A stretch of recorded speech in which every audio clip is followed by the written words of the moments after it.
advantage ng pangit sa work, mas nasisave ng mga bagaganda ang trabaho ng pangit. Bakit? Dahil pag pangit ka, ikaw nasa stockroom, ikaw taga-buhat, ikaw ang taga-linis lahat. So, magagawa ba yun ng mga gaganda? Hindi. So, dapat yung mga gaganda, be thankful sa mga pangit dahil lahat ng karanasan at hirap, kami ang nagbibitit mga putang nyo. Sandali. Bakit may mura? Sandali.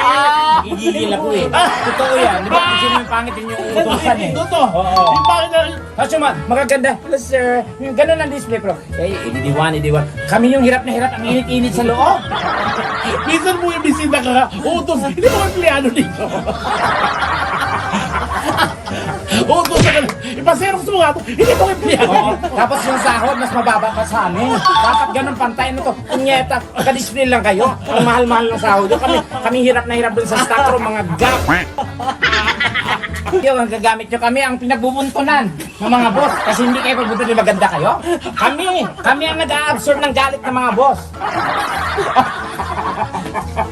Kulang na lang hampasan kami. Hindi kasalanan nyo kasi kami, ang mga magaganda, natutulog ng maaga, nag-rejuve, nag-vitamins, naliligo, pupunta kami ng opisina, prepared, hindi tulad nyo. Okay, kami mga pangit. Hindi kami natutulog, nagsasabo kami.